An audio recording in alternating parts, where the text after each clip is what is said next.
you, Kim. Welcome back, everybody. Always nice to have you here.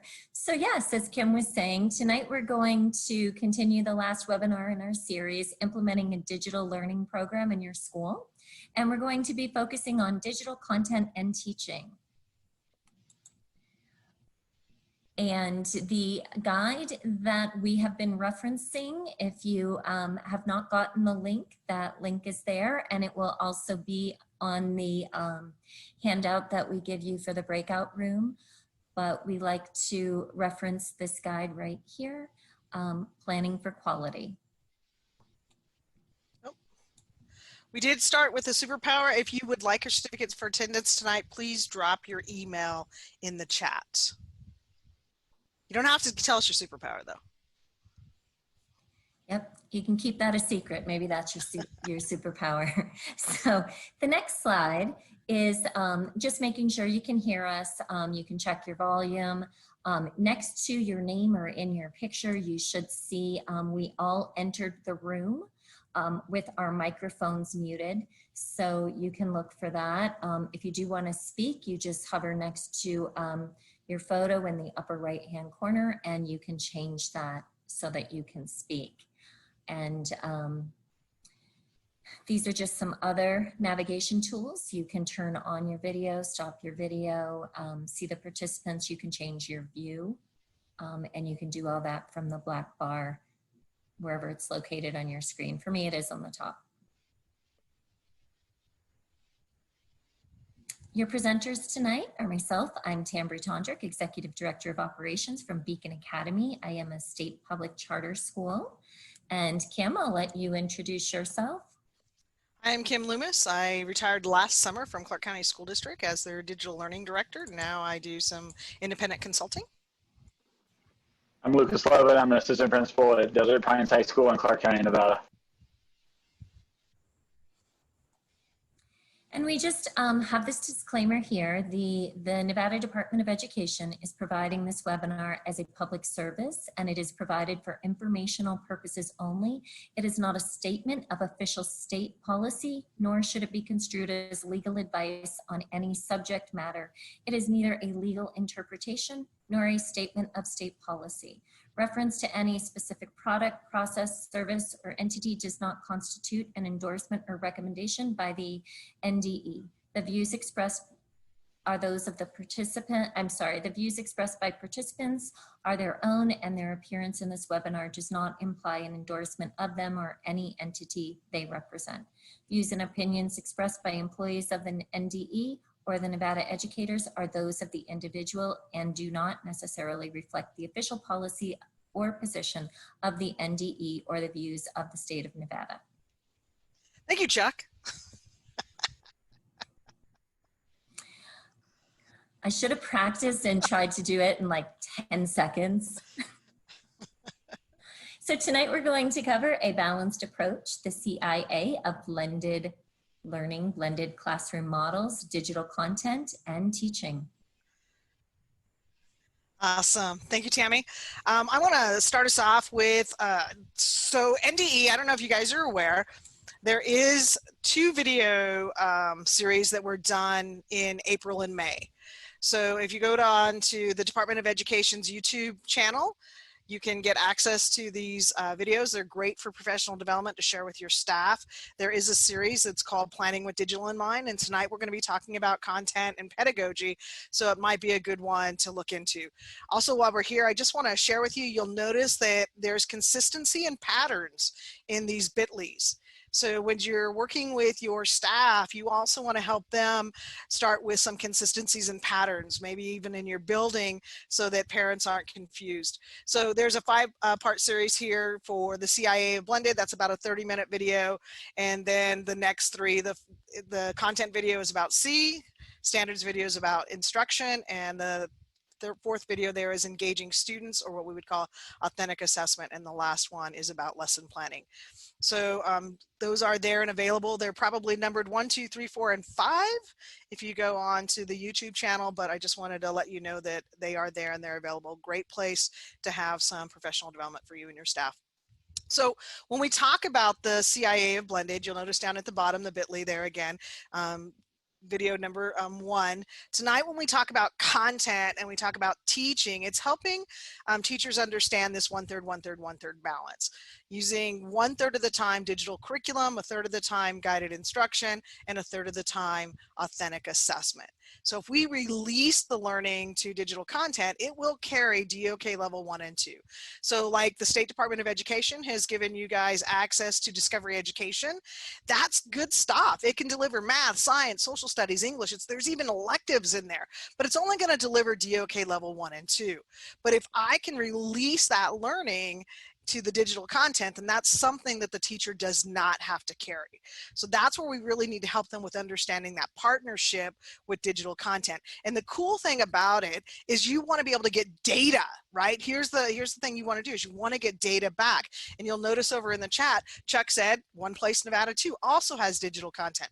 We want to have that data to help us drive instruction because our teachers are really super smart. They know the standards inside and out, and they know that some of those standards go well beyond DOK level 1 and 2. But if I release to the digital content to carry 1 and 2, then my focus can be on intervention for kids who can't get to the 1 and 2 level and actually need that adult intervention. So I'm going to have to go down to 1 and 2 at times. And also I want to push those students to a higher order levels of 3 and 4 and extend the learning and release it to our students. I know there's going to be assessment in the digital content and there's going to be formative and summative assessment in the classroom. But when we talk about authentic assessment, we're really talking about that peer-to-peer collaboration, the 4 C's: communication, collaboration, creativity, and critical thinking. And they can go as low as DOK level 1, which could be a quiz, vocabulary, quiz trade. Everybody's got a card and we're, quizzing each other, that peer-to-peer communication using the academic vocabulary, or it could be as high as DOK level 4 with some project learning and actually having them synthesize and doing some hard, heavy lifting. Because the key here is to help them show us that they've mastered the curriculum. So you see this circular movement among the digital curriculum, guided instruction, and authentic assessment. So tonight, as we go through content and teaching, you'll want to keep this in mind, that 1/3, 1/3, 1/3 balance. When we plan this way, you'll notice even in the videos that I showed, lesson planning was the last one because you really want to start with a unit plan. And helping teachers understand that 1/3, 1/3, 1/3 balance is that they're going to release 1/3 of the time to the digital curriculum. So it's going to be really important to know what's inside that digital curriculum. I call it dating, right? Date that digital curriculum, find out what topics, find out what vocabulary, find out what data, find out what I can get from that digital curriculum that I don't have to carry, right? And then I can say, okay, if it can carry this part, then I need to carry these other parts. I always talk about as being a partner in your classroom, right? If you had an aide in your classroom, well, heck, this gives you an aide for every student. And in our COVID times, that becomes really, really important because we can't be in front of our kids all the time, but guess what? Your digital partner can. So that's the nice thing about having that digital partner. The other piece is that releasing 1/3 of the time to your students. Now, we talked previously, I think we talked about some digital tools that you can use like Flipgrid so that you can maintain that communication and collaboration from a distance. Zoom here does it as well as Google Meets or Google Hangouts, and Teams does the same. But we want to think about how can we release that learning to our students. The hardest part for teachers in this 1/3, 1/3, 1/3 balance is that if you look at it, 2/3 of the time, they're not on the stage.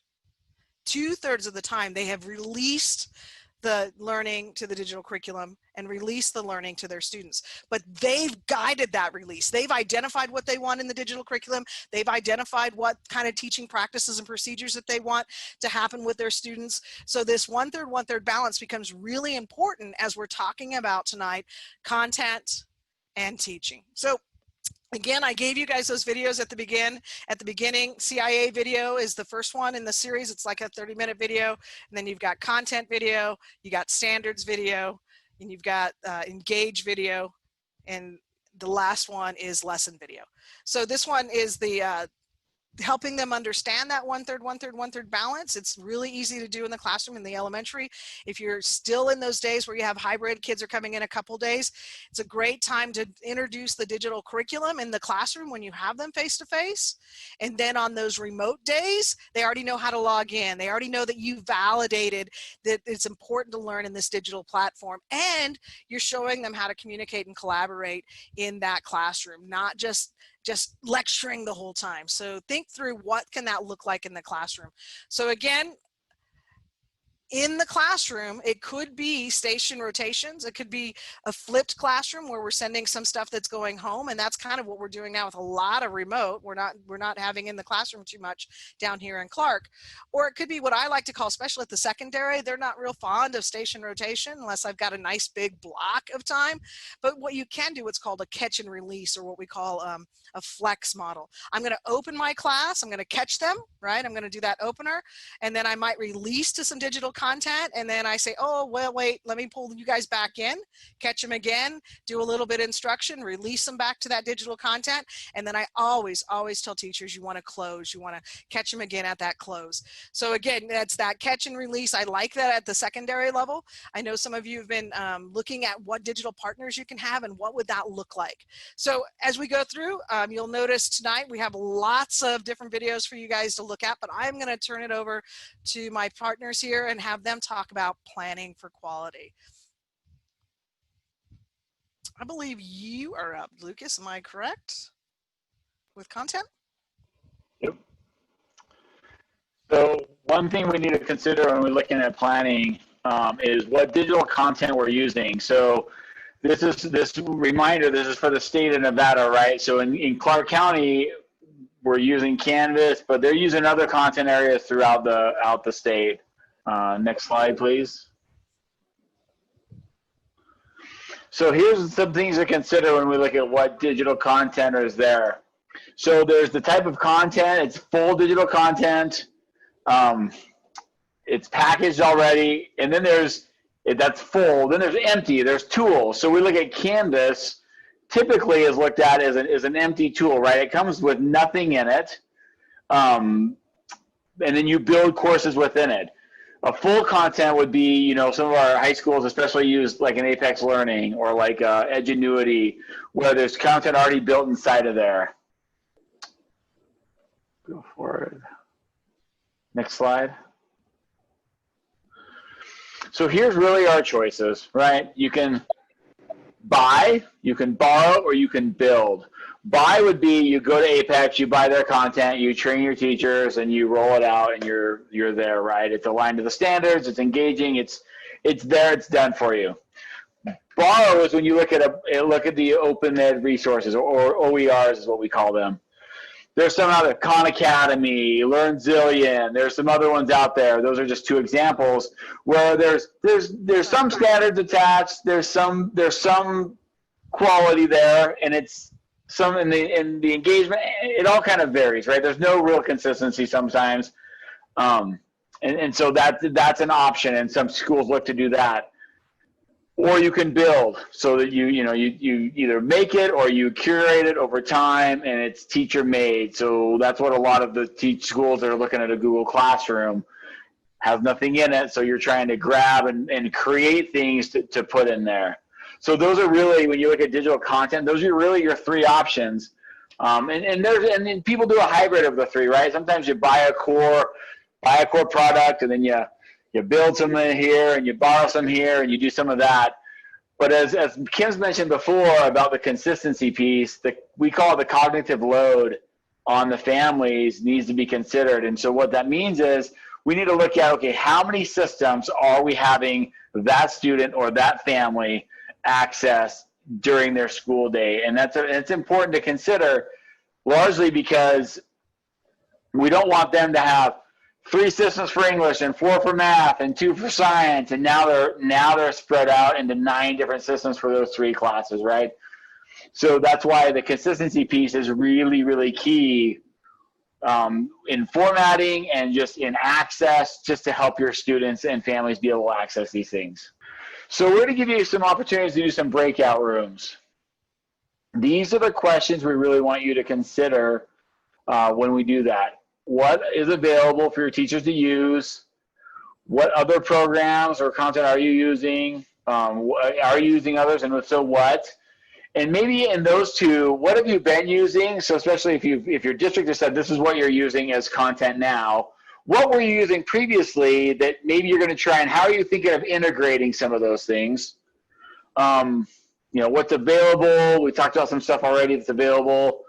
How the students and teachers use these in the past, or is this a new experience for your students in school? The alignment to the NVACs, right? How aligned is it? And then what are some other plans you have? So I'm gonna go ahead and break you guys up into groups. All right, welcome back, everybody. We're gonna now focus on teaching, and so in the teaching, we are, if you don't mind, Kim, advancing to the next slide. I really like this slide about keeping balance in mind. Right now, we just started talking about this even in the breakout room, is how are the teachers building that relationship with their students, building that rapport. We rely so much in the classroom on those nonverbal cues, and how does that translate when moving into this virtual environment or these blended classrooms? So the teachers constantly need to keep in mind that they need to build these relationships, at the same time keep the students moving forward in their learning. And it's a balancing act for sure. And if you don't mind, Kim, we'll go on to the next slide and kind of talk about some of those strategies that that teachers can use. And so just like in a traditional classroom face-to-face, you still have that open, that hook, that welcome. But the teachers have to do this in two different ways. Their curriculum has to be opening and inviting and help them form that connection. At the same time, the teacher also has to be doing this through different means of virtual. So welcoming, I would encourage all of your teachers to, within that first week, to reach out to every parent or student that they have. I know high school has too many to do this, but the elementary, to contact every parent and student and say, welcome, that phone call. If they can't do phone call due to the number of students they have, that welcome email. Hey guys, welcome back, and make it real quick. And just, here's a really quick, how-to on how to access my class. And so really that first week is just, here's who I am. I'm excited to have you back, exactly like you'd expect in your classroom at school. And then how they can get in it and get to the content, that's important. But at the elementary level, definitely reaching out and trying to get that buy-in from their parents and building that learning partner relationship. This is going to be a challenge for some people who've never taught online, but getting students to learn the new content. But if you have an opening with a really brief connection, and that connection can be done when they host the live lesson, it can also be done by using a couple images, in their lessons. So it can be as simple as, have you ever gone to the beach or something, just something where they can relate back. And then at the same time, the teacher needs to make sure that they're building their online lessons to keep them engaging. But some tips for the teachers are definitely, I like the tips under practice and digest. Non-graded, there has to be check for understanding for the student so that they know. It's very hard for them if they get a page of content or they're watching even a 3-minute video. What am I supposed to understand from this? What's important? So those natural guided questions, they don't have to be graded, but really, hey, as you're watching this video, I want you to think about how this relates to the digestive system or whatever it may be. And then having multiple attempts. And the reason for that is it's hard learning online, especially these first 3-4 weeks of school. Your students have to go through such an enormous learning curve. New grade level, new processes, they're learning everything online. They are so stressed out about hitting the right button to even turn in an assignment. You've got to keep the content real light initially to help those students adapt and adjust to being an online learner, just like your teachers have to learn to teaching online, just like you administrators have to learn how to be online administrators and support all of your stakeholders in this environment. And then the assess, the checking for understanding, grading, data to inform. Feedback, feedback, feedback. I can't emphasize enough the one way that teachers can really help their students is providing very, very detailed feedback. Like, good job isn't going to cut it online. They need to know why. What was it that was good about that assignment so that they continue to see that. One tip that I always used when grading assignments, when they didn't know what was so important, maybe didn't know. So if they got the right answer or the wrong answer, I'd be like, I am so, it's great to see you understood why the mitochondria and the chloroplast, how they were similar and different. You mentioned X, Y, and Z, and that is done so that the students are like, oh, okay, like that must be important. So really picking out those things to emphasize. So teachers can do that through their grading and providing feedback. And I can't emphasize enough that it's got to be very positive. Even if you assume that the student was trying to trick you and submitting blank assignments, that teacher should say, hey, I noticed you submitted a blank assignment. Do you need help? Are you having trouble submitting? Is there something I can do to help? So it's really, it's finding ways to say everything in a positive manner, emphasizing what's important in the curriculum, and it's just taking time. There are ways they can do it. I used to have cheat sheets for every assignment, and you can copy and paste, and answers down, but all of that was really important. And then the next slide that I has to talk about the 4 C's. So we'll go into the 4 C's, which is communication, collaboration, critical thinking, and creativity. So right now, as we're starting our online, or a few of you are fortunate enough started, right now we're in the communication phase, right? We have to get the information out to the students in our classes, to their parents, and they have to be able to find our classes online. So providing very, very brief, use bullet points, white space, not a lot of text. Nobody wants to read all of that. They just want to know how to get into their teacher's class and find them. So as simple as you can, and what Lucas said is very important too.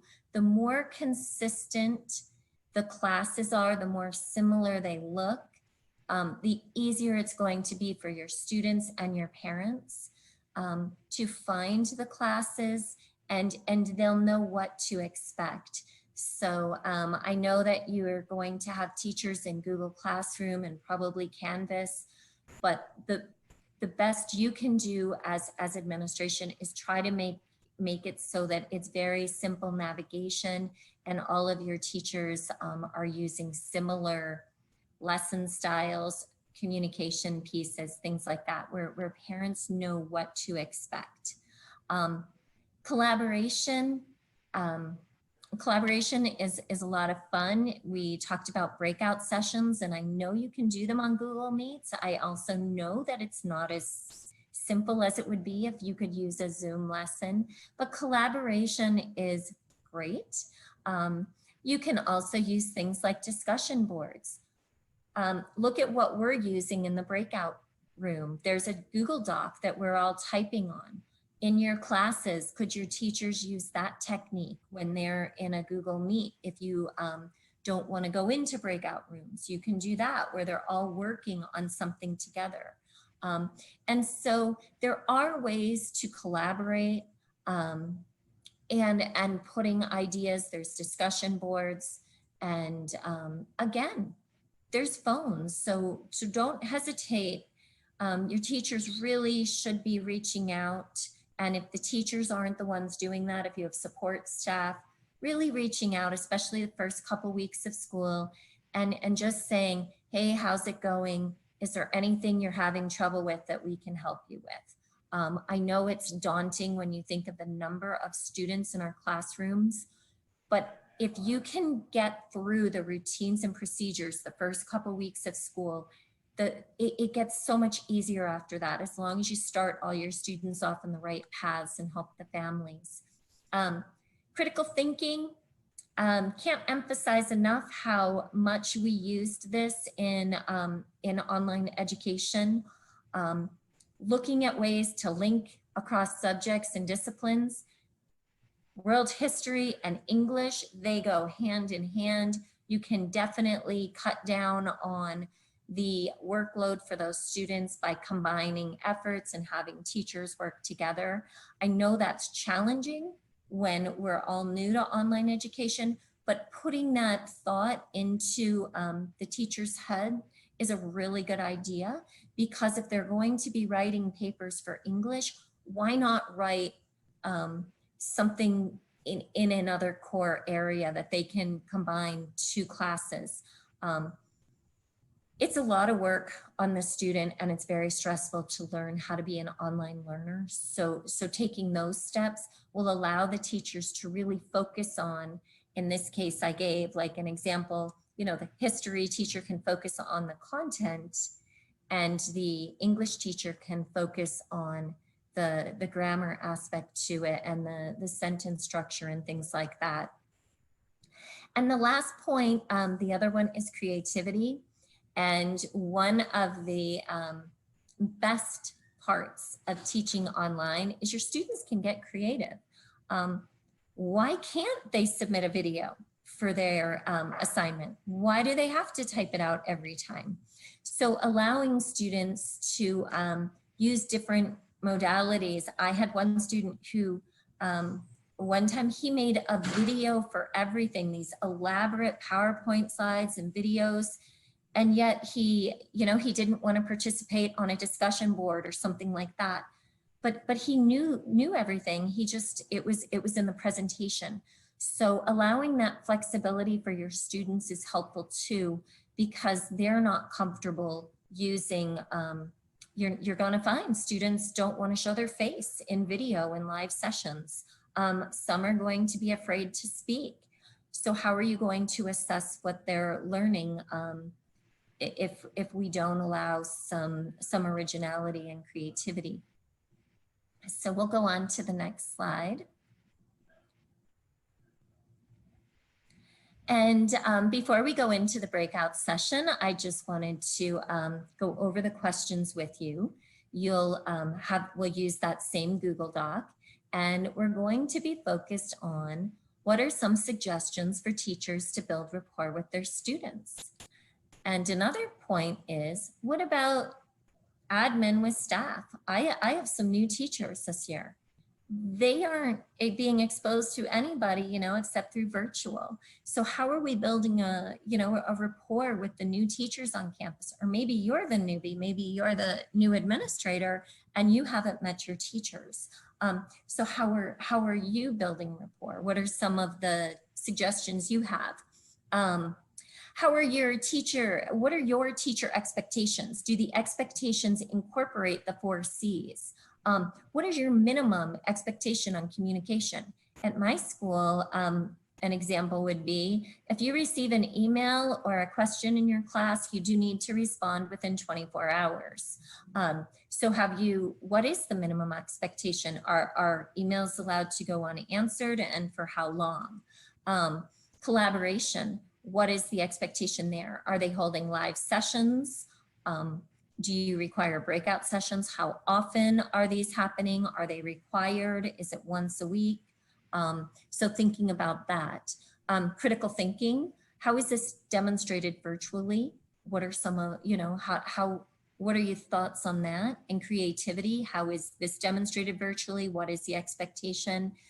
And then how will you identify staff members to lead, assist in transitioning to the blended online model? So do you have people that are helping, or are the administrators carrying all of this, the workload as we're transitioning to online? And then have you thought about the transition back? What processes are you going to put back so that we can come back to face-to-face learning? And so the last one is, how will you support your teachers in their first year of teaching in an online blended model? And then on top of that, many of us have brand new teachers. So how are you helping there? So, you know, do you have coaches, mentors? Are your administrators shouldering all of that responsibility? So we can go in and Lucas, what do you think here? Can we do maybe 8? Welcome back, everybody. That was good. We had some great ideas. I don't know if you've had a chance to go in and look at the doc that we've got created here. So that's kind of a nice thing to go look at. We're going to wrap up here. I just wanted to bring up, and I know we've talked about it every time, but I will tell you today, guys, I saw that like 20 brand new resources just were dropped on the website. So if you have not gone to the nvdigitallearning.org website, there are some really good artifacts that have been dumped on there, from infographics about how to start school, some stuff about using some of the software like Wakelet and Canvas and Flipgrid. So there's some really good, about 20 different artifacts were dumped on there today. So you want to make sure that if you haven't gone there, go check it out. I'm going to highly suggest that you subscribe like I do. That's how come I know these artifacts were jumped on there. So there's a way to subscribe to this website. So anytime something new, like a video recording or an infographic or something pops up, then I'm made aware of it. So please check it out at nvdigitallearning.org. Earlier, I gave you guys a video series for planning with Blended in mind. There's also another video series on the NDE YouTube site that you might want to check out. I saw that there were some links through some of the slides here that kind of showed them when you saw the 4 different steps from introduction all the way to assessment. That came out of some of those slides that you'll see there. So the first 2, remote video, balance video, I believe we talked about those today. You saw the balance one. There's an admin video that just helping admin setting up some of those expectations that we were talking about, or actually Tammy brought up about communication, collaboration, and creativity with your staff. There's a teacher video with 10 teacher tips, and that one's kind of cool because it has an infographic that goes with it, and you'll notice there the bit.ly for the infographic. So you have teacher video, again, caps are sensitive, and then you have the teacher PDF that goes with it. If you had a chance, there's the parent video as well. It has 10 tips for parents from working from remote. Matter of fact, I was working with the Logandale Elementary School the other day, and I noticed on their website, they actually had linked out to this parent video on their website so that parents had this video to reference, I don't know, 20, 25 minutes to talking about how to be working with their children from home. And it also has a reference PDF to go with it. So we have a survey for tonight's event. Again, you'll notice the bit.ly is cap sensitive, so it becomes really important. So let me see. I threw it in the chat. I was going to say, yeah, can we throw that in the chat to make it easier for everybody? It's in there now. Yep. So if you could do that. Guys, it has been a pleasure. Tammy, I'm going to let you wrap it up. We've had 3 of these sessions. Yes, we have, and we appreciate everybody for coming and participating. We will pick up, we have a symposium coming up on September, I believe it's Saturday, September 26th, and we hope you and your staff can join. The NDE, I believe, is hosting, and it's an all-day Saturday 9 to 3, so it will be a digital conference that I think will have something for everyone, so we hope you join us there. We will also continue these webinars once a month. So if you have ideas, please drop them into the survey or on that breakout sheet. We definitely want to host webinars that are going to help you. So how can we help you on as you venture into this exciting year of online learning, or at least part of it, right? So thanks again, and have a wonderful evening. Bye, guys.